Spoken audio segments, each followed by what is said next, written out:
Welcome. I'm Danielle Sally. And I'm Eva Fusa. And you're listening to Ghost Boss, stories about the freelance afterlife. Hey, ghosties. Hello. Oh, God. It's different. That. I didn't do my hey. You went hello. Hello. You went British on me. I wasn't expecting that. No, I don't think I was. I don't A know. little cheerio? I'd say let's start over, but actually we're going to keep No, we're going with it. I don't know why I didn't want to do. I guess I'm getting a little tired of my hey. Yeah. I need a different callback. Oh, well, just try out different ones every week and we'll see what sticks. Well, I mean, we're in rare form today. Buckle in. Well, listen. It's going to be a great day. Eva was already here. I already texted her. I said, I'm running about 15 minutes late. And I'm always the late one, if y'all don't know. Yeah, always.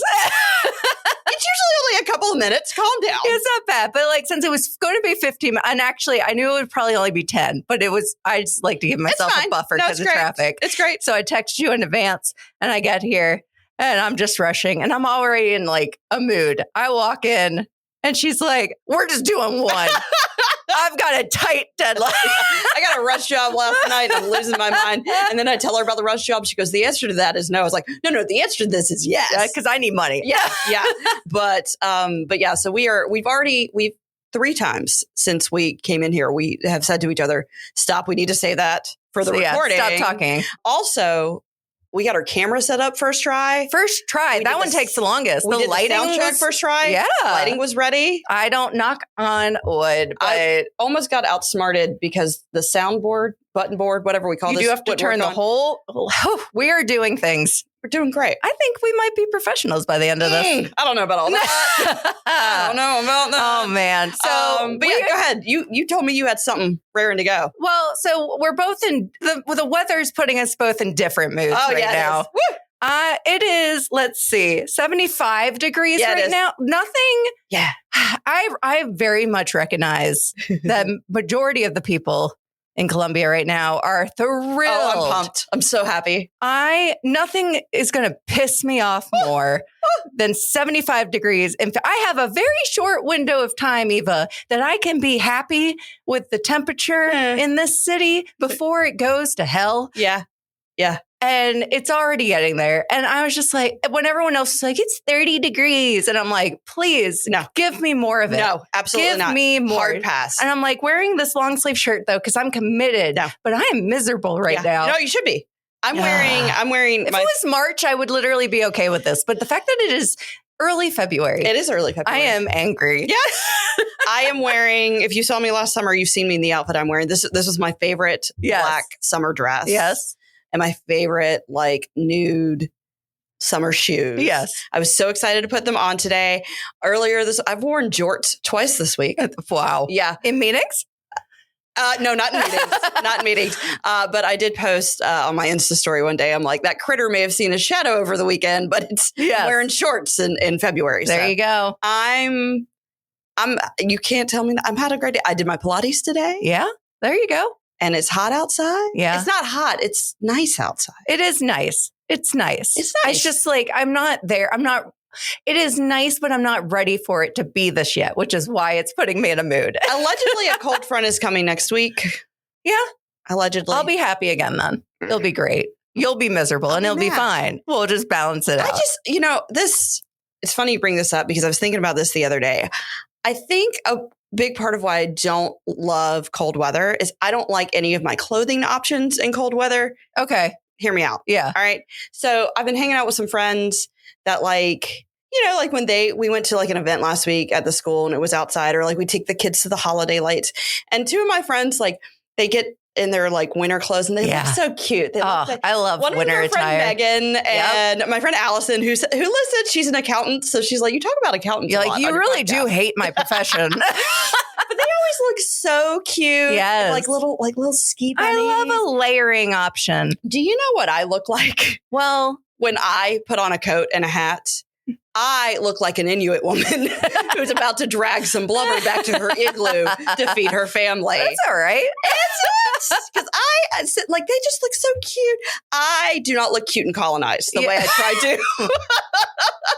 Cute and colonized. Cute and colonized. When we make stickers again, Yes. that's the sticker. I mean, y'all brought me inside. I'm trying to act accordingly. Can I have a sticker that says looking cute and colonized? I don't want that to be my sticker. Oh my God. But yeah, so that's part of why I don't like winter. I have a big old Indian face, and you put a hat on it, and I look like I'm about to go fight a bear outside. Oh, not a bear hunt. Yeah, so I just it was like a wild game event, wasn't it? It was. I ate 23 oysters. Was there bear? There was not bear. So anyways, This has nothing to do with freelancing, but this is our life right now. But I really hope y'all are laughing at cute and colonized, and I look like an Inuit woman trying to drag whale blubber around. Anyways. So what we were going to talk about this week, it's self-love. Self-love. And things we love about design. Yes. Right. Yeah, we'll make a jump there, sure. Well, I mean, I had to get a transition. I don't even remember it now. Well, oysters are one of my favorite foods. Okay, so you love them. I love them. So this episode's dropping the week after Valentine's Day, and we thought, hey, let's talk about our love for design. And deeper than that, wanted to kind of talk about how to avoid getting burnt out. Mm-hmm. Doing what we love so it continues to be something we love so much. Yeah. Because one thing that I will always say about freelancing is I truly feel like going to the freelance afterlife, it has made me fall in love with being a designer again. Aww. Because I was just getting to a place where I was being so burnt out and everything was just go, go, go that I got so in my head about the rush of everything that I don't think I really took the time to appreciate everything that I was doing and all the design I was creating. Yeah. I was still doing great work. Sure. I just felt like my love and my passion for it wasn't there anymore. And then once I switched to freelance, I feel like I allowed myself to reflect and remember why I'm even doing this in the first place. So wanted to kind of dive into what we love so much about design, and then what are some things, maybe like eating oysters, that we do to avoid the burnout. Does that mean I can business expense anytime I want oysters? Yeah, I think that's fair. Don't tell the IRS, but yeah, I mean, I think it's fine. If you're the IRS, I'm just kidding. Yeah. Maybe our accountant friends can. Allison, you listen and then you text me. Yeah, just let us know. Are oysters a business expense? So, I mean, I think some of the things that I do to avoid the burnout of the industry and everything is I have really worked very hard, especially after becoming a parent. I have worked very, very hard to set boundaries with what I do. And a lot of that turns into, depending on the client, maybe not taking a rush job. Like if a client comes in as a new one and wants a rush, you call me. You call Eva. Unless you're like a friend, I get it. But you're trying to avoid situations where it's just going to cause stress, because if it's just going to give me stress, then I don't know if that's going to be worth my time. But also just trying to think about like, how many hours am I putting into this? How long am I working? How late am I working? And so just having a little bit more control in all of that. But I think being able to set my boundaries has really helped me in a long way, making sure that I continue to love what I do. Yeah, that's great. Yeah. Aw. Well, I'm glad you had a story, because you pitched me this idea a couple days ago, and I was like, oh, good. She knows how to start talking about this stuff. I knew how to start. I don't know how I'm going to go. No, it's fine. I think that for me, when I think about the projects that I get to do as a freelancer, I get to do stuff that like I would have never have had the opportunity to do. Right. And I think I've talked a little bit about this project previously. So if I have, and this is annoying, I'm sorry, but I won't go in depth on it. But like I did some branding and an album design last year for a client, which was really cool. And it was interesting because it brought up a little bit of imposter syndrome, which I talked a lot about how like I don't really have that anymore because being a freelancer has been so validating. But I do so much like B2B and corporate work that like sometimes I get like a cool project. Yeah. And then I'm like, oh, can I do it? can I do it? Yeah. And so, you start to second guess yourself. Yeah, because I'm used to being in this other space. And so that was really cool to work on. And then like I did some stuff for the art museum last year that was really cool. And I just remember sitting there working on the logo for this musician. And I was just like I had a moment and I was like, this is a capital D designer moment. Yeah. This is what I thought about when I was in school. I was like, I'm in my house. There's a lot of white in my office. On my computer. Yeah. Doing like this really cool project and really like exploring a lot of options. I was hand drawing stuff and really like getting back to that. And I was like, this is why I do it. Right. Isn't it nice that like sometimes we'll take on a project that maybe it's not the typical type of project that we normally do, but it's nice that we have the ability to take that on when possible because it does kind of let you kind of think about different ways that you can approach a project and break out of your mold a little bit, which is kind of reassuring that you're like, oh yeah, I can do all of this. Yeah. And it gets you back to just a variety of projects. I mean, that's what I do feel like when you're in school, you get a lot of variety of projects. Right. And then when you because they're making sure you're hitting a lot of notes. Handle it all. But then when you're working professionally, and I found this was true as a freelancer and as somebody in-house. Yeah. And I imagine agency work is similar. You end up like 80 to 90% of your work kind of runs in the same gamut. Like it's the same, it's collateral, it's a website, it's a video, it's like kind of the same. Right. And I would say once I got to like art director level, then it was you probably got some fun projects. Right. I got some fun projects every now and then, but that's what I'm saying. The majority of your stuff probably fell because into the same then bucket. what does happen though, people hire us for. At the agency side, sometimes you get almost like typecasted to because you got to play into people's strengths. Right. And so I was the UX designer. So if a website was coming in, I'm probably going to get it over someone that mainly focuses on illustration. Right. So then you kind of like the majority of things that I'm making are all in the UX space. Yeah. And that happens in freelancing too. Yeah. Like I work with clients and like, they know this is what I'm good at. So like, if I have that, I might be the freelancer they put on it. But then every once in a while, I'll have some clients that they don't need anything digital. They need print materials. And so it's like, oh, going back to my roots. Yeah. That's fun. Yeah. So like I had to design a birthday card this week. Oh, last time I designed it, well, actually not outside of for myself. Yeah. Forever. Yeah. So that was fun. Yeah. I don't know that I've done anything really out of the box. Like, I'm doing a lot of packaging design lately.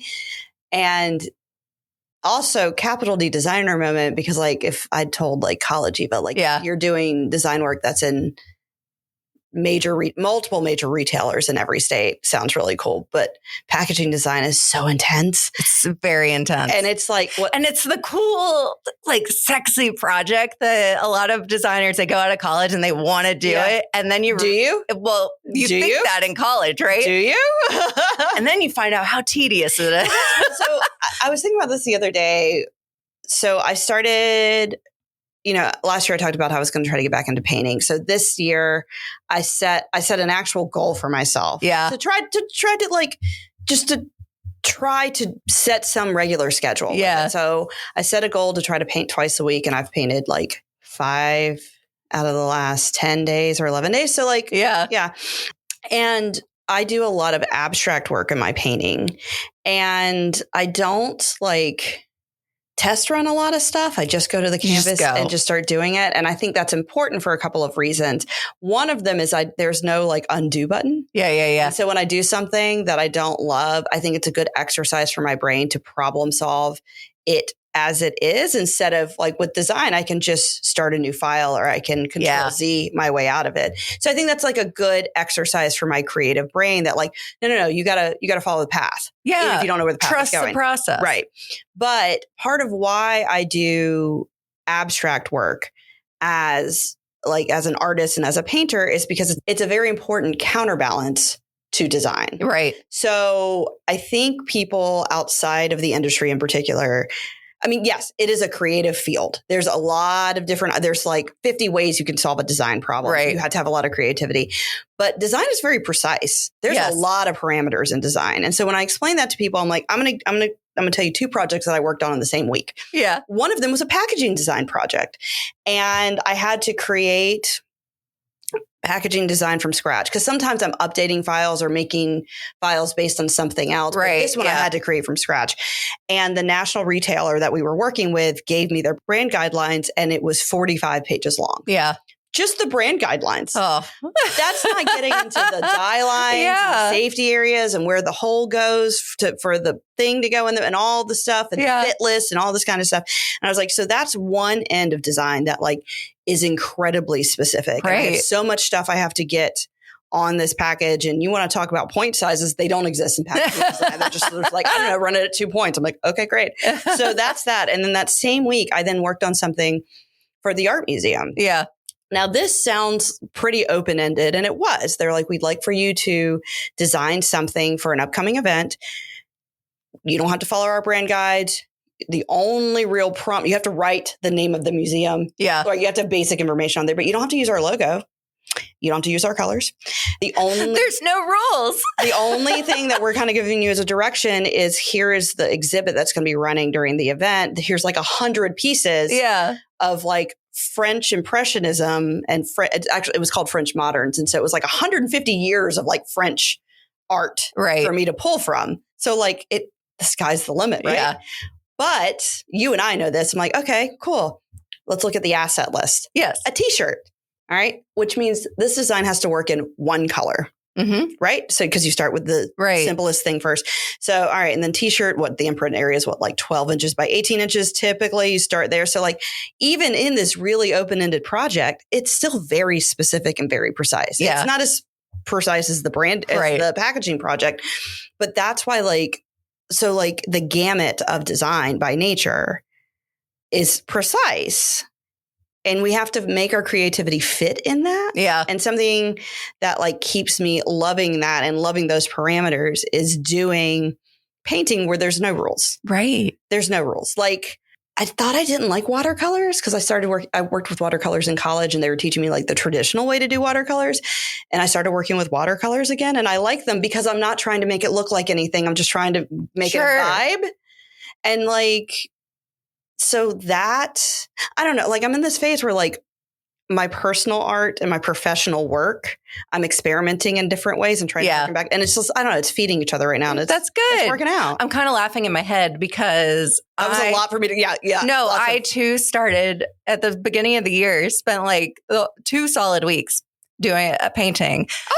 But no, I'm laughing because I've been doing a paint by number. Oh, I have one that I pull out every now and then. Let me tell you, it is so perfect for what I needed. Yeah. Because unlike abstract where like you can just do whatever, like I kind of liked the whole, I get the act of painting, but I can do it with like a clear mind, which are like, I don't have to determine anything like where it goes. Yeah. It is being determined for me. So I can almost get like that creative outlet with that you'll get with painting. But where the paint goes and what color is being used is all determined for me. And since I'm having to think so much with design, the paint by number was like the perfect balance for me. Aww. So like, I don't know. So I'm laughing hard because you're talking about abstract. I'm like, no, that totally makes sense. But I'm doing it with the complete opposite approach. Right. So I bought a paint by number last year and I only worked on it for like an hour because I got irritated that I had to keep going back. Yeah. Similarly, I used to knit. I still can, but I don't do it a lot. But I used to knit and I only ever made like blankets and scarves. Yeah. Because everything else followed a pattern. Yeah. And you have to count and I don't want to count. Yeah. Right. Like I just want to want to vibe, right? Like, I think it's the same reason why I get really into Bravo shows because like, they're just yelling at each other. I don't have to think too much. And I do get really into traders, which yes, there's thinking involved there. But like housewives, I don't care. They're just going to yell at each other. Right. I want mindless TV to just like sit and do nothing to. And it makes me so happy. I've been doing true crime documentaries for the last 3 days while I work. Oh, it was intense. I was watching this one last night and then I had weird dreams. You're not going to be surprised. It's about a family that had 12 children and 6 of them were diagnosed with schizophrenia. Eva. I know. And then I had a weird dream and I woke up and do you know what I did, Danielle? I finished watching it while I was working on packaging design this morning. That's appropriate because I don't always take care of myself. There you go. I've been doing a lot of projects that involve schizophrenia lately. So Really? I'm kind of like, I'm surprised I'm not having these dreams. It's only a 4-episode like thing. There you go. It was fascinating. I'll take a look. For a while there, I was always listening to true crime podcasts, and I had to stop because it got to a point where I'm like, everyone's trying to kill me. That's just a fact. Well, my dreams were that I kept leaving a house and running with my child. Yeah, no. The other thing that I feel like two things that I feel like I do that re-energize me and really make me love what I'm doing. Mm-hmm. One is this podcast because we get to talk and just like we talk about design and typography and nerdy things. And it's just so fun. And I love it. And I remember why I love doing this. And then the other thing, and I'm fresh off of a meeting, which is why I was running late today, but like judging any kind of award show, I was coming off of a call for judging for some local American advertising awards show, but just like seeing all the work that's produced. Yeah. And I have to, so AF National has a promo reel about the American Advertising Awards, and they have me as like the very first scene, and I'm like, it's so like I kind of like I don't cringe now listening to myself, but it's like I love it because it's the absolute best work in advertising. That's how you are. Have you not met you? That's how you are when you talk about these things. But it's how I feel about it. I love getting to see all of the best work and then taking it back and thinking, okay, how can I make my work even better? Yeah. Because I think it's something with design, like we don't ever hit a point where we can't get better. No. We can always get better. Yeah. And I like that. I mean, most professions should be that way. Can you get better at being an accountant? Allison, text me when you hear this. I'm sure. You can probably get more efficient. Sure. And isn't that getting better? She's going to crack up that I'm talking about her. She might have to hate this episode. I mean, I think about the things that I see. It's funny that we're doing this after Valentine's Day. Yeah. Because I have to refrain from buying so much Valentine's Day stuff. It is the one time of the year, like little shamrocks and stuff don't get me. Yeah. Snowflakes and stuff don't get me. Something about a red and pink heart. Do you get mad at it? No, I want it. I want to buy all. I don't know why. We were opposites there. I don't know why. I want to buy all this red and pink heart stuff. Really? I know. The Little Miss, like everything I own is in black. I don't know. I do. I just think it's a holiday. I know. I don't have any. You just like hearts, or you're like red and the pink? Red and pink heart vibe. It does it for you, huh? It does. I cannot go into a Home Goods or a Target or a Marshalls for several weeks. Wow. Because I'll go buy all this stuff I don't need. Really? I mean, I feel like you don't even gravitate towards reds or pinks. Red is my favorite, like color. Okay. Like outside of like, if you look in my closet, the colors that you'll see after like black and like beige. Yeah. You'll see a lot of red. Okay. Yeah. Red is my favorite color. Oh, okay. But pink? No. I was supposed to go to a thing tomorrow, and I'm not going to go now, so it's fine, where you were supposed to wear pink. No. And I had a little bit of a crisis. I'd be out. I was like, I literally have nothing. I don't know anything pink. I have nothing. Yeah. Part of it's my color. Like I'm a deep winter. Yeah, I don't like how pink looks on me. Yeah, I think have you ever done your color profile? No. It's cool. That'd be a fun thing to do. We should do that and talk about it in one episode. Okay. Yeah. Hey. Doing great. Woo. But I just don't, I do not know what it is. But like, then I'm like, I find myself wanting to buy a bath mat. I don't need a bath mat with hearts on it. Well, no, I would say you definitely don't. And I don't want to design Valentine's. You're going to probably get one tomorrow. No, but I don't. No, because I bought myself a new bath mat for Christmas, and it's got like tigers on it and like these cool like leaves and stuff. Okay. It's a vibe. I got one of those stone ones. I love it. I'm surprised you don't get the one that like when you step on it, it turns red and it looks like blood. No, I don't have that. But now I'm like, why don't I? That's what I'm saying. You listen to True Crime. You know what I'm talking about? Yeah, I know what you're talking about. Yeah. That would be great. I don't think Will would like it, but I would. Well, it's fine. I'm all right with that. Oh, man. But it's funny because then not just the red and pink heart stuff. I don't know why I'm like vibing towards that. But I find myself taking pictures of things like just out in the wild that I'm like, that is really cool. That Yeah. is really like interesting. And I can't always put my finger on why it's interesting or why it's cool, which is why the Valentine's Day stuff is so baffling to me, because I'm like, most of the time it's not interesting. Yeah. I don't know what it is. Yeah. I don't know what That's what I'm thinking. This is where my head's at right now. And now I'm thinking, as a designer, is there any holiday brand? I don't know what. Any holiday brand that I gravitate towards that love? No other. Maybe since there's red. Maybe like some New Year's vibes I enjoy. I think like sequins and sparkles. Maybe that. But then what would be a fun project? Maybe there are professors listening right now.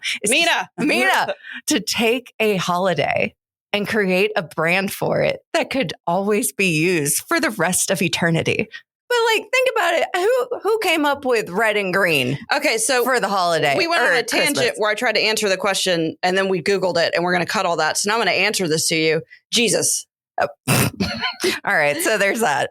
AI overview on Google says the red represents the blood of Jesus Christ, and the green symbolizes the evergreen tree. All right, and represents eternal life. All right, so Jesus. Okay, you want to rebrand Jesus? Yeah. I feel like I'm going to get in trouble with that one. But yeah, red and green. We'll leave that one alone. Are you going to ask why the 4th of July is red, white, and blue now? I can look that up too. It was ate the mic on that one. I laughed so hard. But you know what I'm saying. Establishing The natives did not come up with the Thanksgiving palette, by the way. I didn't think you did. I think it was forced upon you. That's what I understand.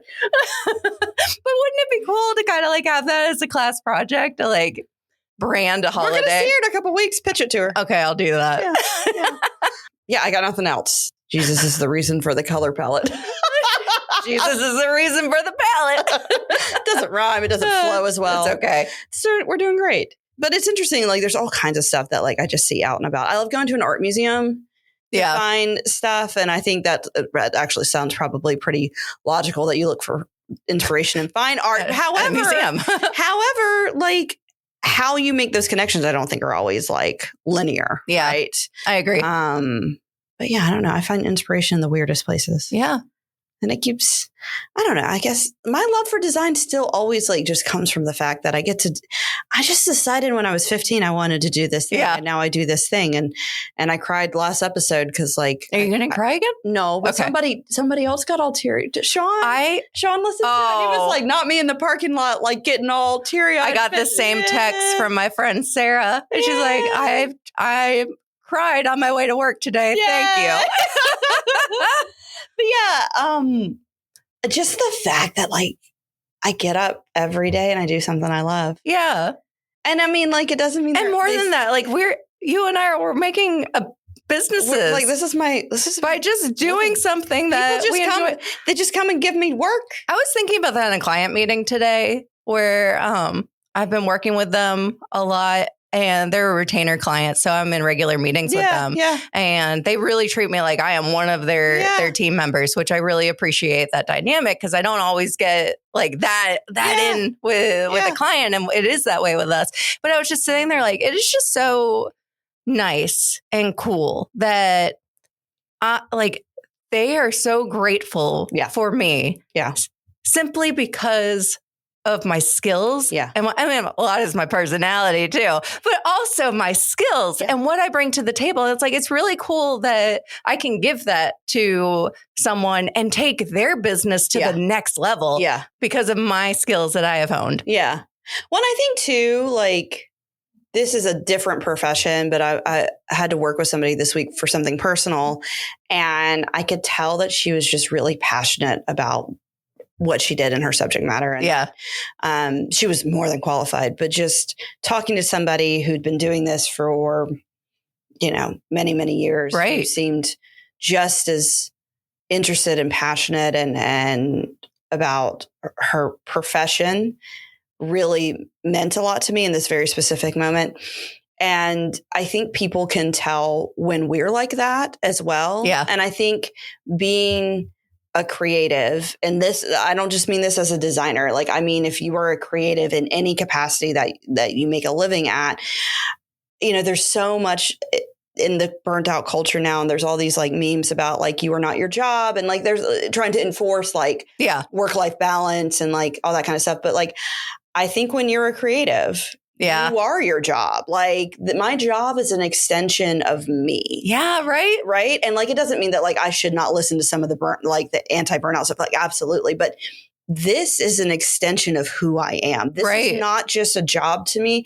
This is not even just a career or a profession or a craft to me. Like, this is an extension of who I am. And not every profession gets to say that. And not even everybody within the profession can always say that. Right. Because sometimes I think you can tell when people you can tell who's really passionate about stuff and who's not. Definitely. In all fields. Yeah. So yeah. I think that's true. Yeah. Game recognizes game. You can find your fellow nerds. That's right. Yeah. All right. So we've talked a lot about why we're passionate about what we do. Mm-hmm. And we would love to also hear from you all. Yeah. What are some things that you do to make sure that you stay passionate with design? Yeah. Or not just design, just whatever whatever you're doing. Yeah. Or are you in a place right now, like I was a couple years ago, where you're just feeling totally burnt out, and this episode reminded you that you do love what you do, and remind yourself of ways that you need to kind of reflect and figure out how to fall in love with your skills again. Yeah. And to Eva's point, yes, more in design. I think I get so focused on design because it's what we both do. Focused podcast, but I just think so much of what we talk about is applicable to creatives in other fields. Yeah. Like, if you're a copywriter, if you're a videographer, if you're a photographer, if you're a musician, like all of this stuff, it's all the same thing. My sister in engineering listens to all the episodes and she relates to a lot of them. Allison, the accountant. She's gotten like 5 shout outs. in this one episode. That's how important you are. But yeah, sometimes what we talk about is very specific to design, but I think a lot of what people vibe with in this podcast is a lot of stuff we talk about applies beyond just design. Absolutely. Particularly if you're another creative. Yes. Yeah. So I gotta go buy yourself a box of chocolate and celebrate you. Or 23 oysters. Or 23 oysters. You know what? I would probably prefer that over the box of chocolate. Yeah. This one mom was also at this event. She's like, the most I've eaten in one sitting is 25. You got to go eat 2 more. What? I couldn't have 2 more. So wild. All right. So, with that, we will talk to you all next week. Thanks for listening. Bye. Bye. Remember to follow us on Instagram at Ghost Boss Podcast. And also please like and review us on your favorite podcast app.